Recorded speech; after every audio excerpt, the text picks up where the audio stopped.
এই গজলটা আজকে দুপুরে লিখলাম, আজকে দুপুরে লিখে নিয়ে আসলাম আপনাদের এখানে। প্রথমে আমি শোনালাম, আলহামদুলিল্লাহ। এখনো কোথাও গাওয়া হয়নি, আজকে প্রথম লিখলাম, প্রথম গাইলাম। যদিও গজলটা অনেক বড়, তবে আমি ছোট করে শুনিয়ে দিয়ে যাচ্ছি। সেই স্বামী স্ত্রী, একটা ছন্দে আছে স্বামী স্ত্রীর ভালোবাসা, মা ফাতেমা আলীকে কেমন ভালোবাসতো বা বলছি আপনাদেরকে। তারপর আর একটা হলো নারীর কণ্ঠ।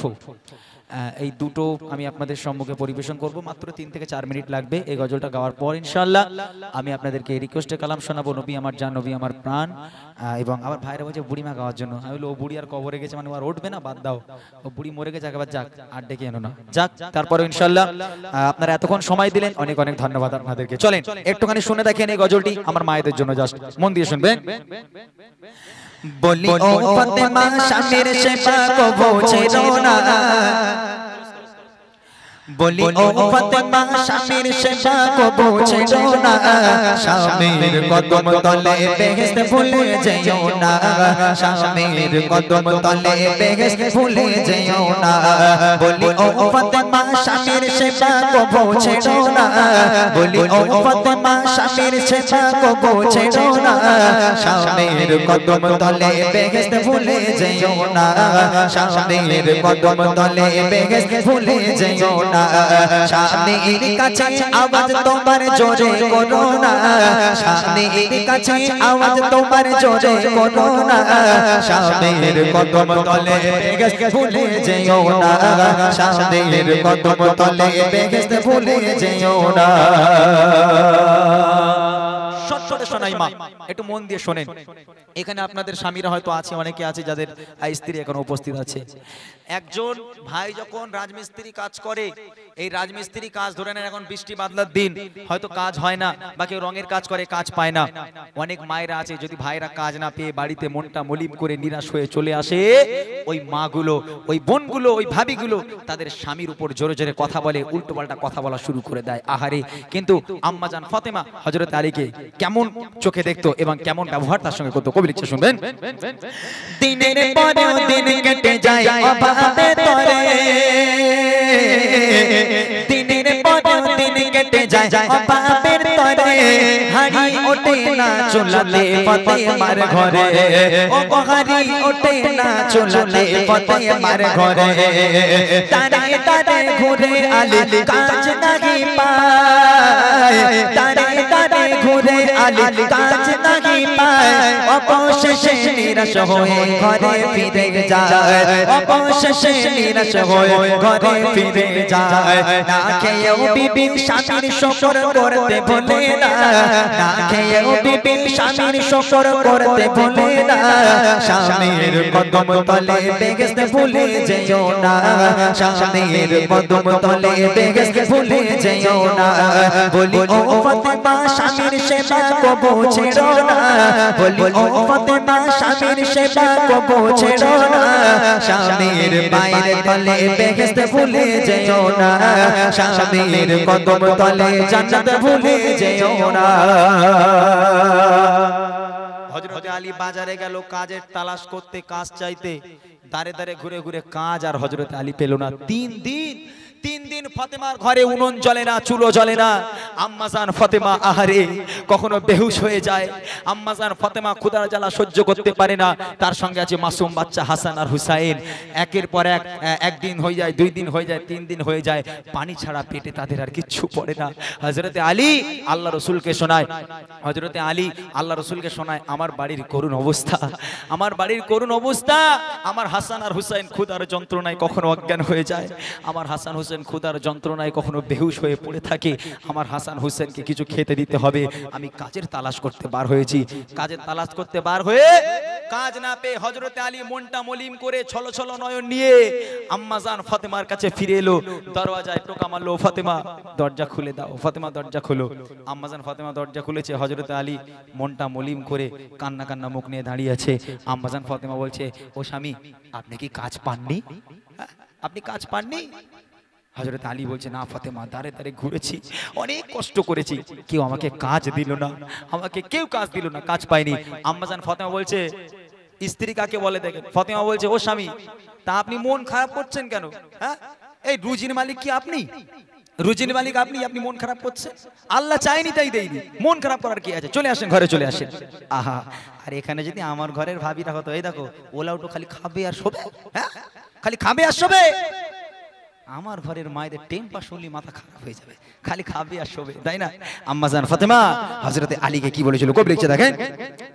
দিনের পরেও দিন কেটে যায় অভাবের তরে, হারি ওঠে না চুলাতে ফাতেমার ঘরে, ও হারি ওঠে না চুলাতে ফাতেমার ঘরে।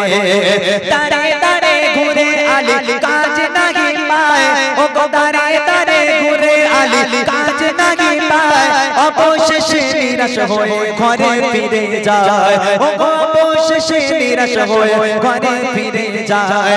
না খেয়েও বিবি স্বামীর সফর করতে ভোলে না, না খেয়েও বিবি স্বামীর সফর করতে ভোলে না, স্বামীর কদম তলে বেহেশত ভুলে যেও না, স্বামীর কদম তলে বেহেশত ভুলে যেও না। বলি ও ফাতেমা স্বামীর সেবা কবো ছেড়ো না, বলি ও ফাতেমা স্বামীর সেবা কবো ছেড়ো না, স্বামীর মায়ের তলে বেহেশত ভুলে যেও না, স্বামীর মায়ের তলে বেহেশত ভুলে যেও না। দ্বিতীয় নম্বর, মেয়েদের কণ্ঠ। এবার আসি মেয়েদের কণ্ঠে। আপনারা রাগ করবেন না মা, এগুলো বলতে হয়। মেয়েদের যেমন পর্দা করা ফরজ, তেমন মেয়েদের এই কণ্ঠটাকেও মানে লুকিয়ে রাখা ফরজ। এই কণ্ঠ তাদের জন্য ফরজ। কিন্তু আমার মায়েরা ঝগড়া যদি ওই কি 4 জন ছিল আমার মা গো, বুঝলেন না, একে পর্দা বলে। কণ্ঠ, ওরে আল্লাহ, মরা বাড়ির কান না দেখলে মাথা খারাপ হয়ে যাবে, চোখ থেকে এক ফোঁটা পানি পড়ে না। আল্লাহ কি রে, মেয়েরা যখন মরা বাড়ি কাঁদে চোখ থেকে এক ফোঁটা পানি পড়ে না, কিন্তু ওই 4 জন ছিলই আমার মা গো, দেখবেন এক ফোঁটা পানি নেই চোখে। আহা, হ্যাঁ, কণ্ঠের পর্দা কি করে পর্দা হবে? মা ফাতেমা কেমন পর্দা করেছিল, আর আমার ঘরের মেয়েরা যা পর্দা করে, বাপ রে বাপ। স্বামী যদি একটু কোনো ভুল করেছে, ওরে বাপ রে বাপ, তার আওয়াজ 3 কিলোমিটার দূর থেকে শোনা যাবে। হ্যাঁ ও মা, এই পর্দা করা ফরজ। দুনিয়ার বুকে যে নারীর কণ্ঠ জোরে হয়, দুনিয়ার বুকেই সেই নারী জাহান্নামী। আহা, মায়েরা মায়েরা একেবারে সচেতন হয়ে যান, এই কণ্ঠকে পর্দা করতে হবে। কবি ছন্দের মাধ্যমে লিখে দেখেন, নারী তোমার কণ্ঠের আওয়াজ জোরে কেন হয়, কণ্ঠ তোমার পর্দা নারী সে কি জানা না, ও কণ্ঠ তোমার পর্দা নারী সে কি জানা না। নারী যদি স্বামীর সাথে জোরে কথা কয়, ও নারী যদি স্বামীর সাথে জোরে কথা কয়, সেসব নারীর উপর খোদা বড়ই নারাজ হয়, ও সেসব নারীর উপর খোদা বড়ই নারাজ হয়। যতই ইবাদত করো তবে কবুল হবে না, যতই ইবাদত করো তবে কবুল হবে না। স্বামীর পায়ের তলে বেহেশত ভুলে যেও না, স্বামীর পায়ের তলে জান্নাত ভুলে যেও না। বলি ও ফাতেমা স্বামীর সেবা কবো ছেড়ো না, স্বামীর পায়ের তলে জান্নাত ভুলে যেও না, স্বামীর পায়ের তলে জান্নাত ভুলে যেও না। শেষ কথা, এইবার ওটা শাশুড়িদের কাছে যাই। মানে মেয়ের মায়েরা খুব ভালো হয়, ছেলের মায়েদের মতন কুচুটে নাকি আর কেউ হয় না। কেন বলেন তো? আমার কথা নয়, আমার কথা নয়, আপনারা রাগ করবেন না, আপনারা নিজে চোখে দেখবেন। ছেলের শাশুড়ি, ওরে আল্লাহ, বউ কি সুন্দর, তার থেকে শাশুড়ি যদি একবার সুন্দর হয়েছে। আমার শাশুড়ি আমার চাঁদের কণা, আমার শাশুড়ির মতন মা হয় না। আমার মায়ের পায়ের তলায় জান্নাত, আর আমার শাশুড়ির পায়ে আর হাতে 2 জায়গায় জান্নাত, বুঝলেন? আর মেয়ের শাশুড়িরা হয় কুচুটে, ছেলের শাশুড়িরা শ্বশুর শাশুড়ি ভালো হয়, আর মেয়ের শাশুড়িরা হয় কুচুটে, তাই না? কত মেয়েরা আছে শাশুড়িকে ভাত দেয় না, কত মেয়েরা আছে শ্বশুরকে অবহেলা করে, শাশুড়ি মাকে অবহেলা করে, তাদেরকে আলাদা করে দেয়। আল্লাহ পাক কোরআনে বলে, বিসমিল্লাহির রহমানির রহিম, ওয়াকাযা রাব্বুকা আল্লা তা'বুদু ইল্লা ইয়্যাহু ওয়া বিল ওয়ালিদাইনি ইহসানা। আমি আল্লাহ আমার ইবাদত বান্দেগী করার পর 2 নম্বর ইবাদত তোর বাপ মায়ের প্রতি ইহসান করা। শুধু নিজের বাপ মা, হ্যাঁ শুধু নিজের বাপ মা, আর পরের বাপ মাটা কি? ওটা তো তোমার বাপ মা, তাই না? যতটা তোমার বাপ মায়ের উপর হক আছে, অধিকার আছে, তোমার শ্বশুর শাশুড়িকেও সেম তুমি সেবা করো, তার উপরও তোমার একটা অধিকার আছে, তাই না?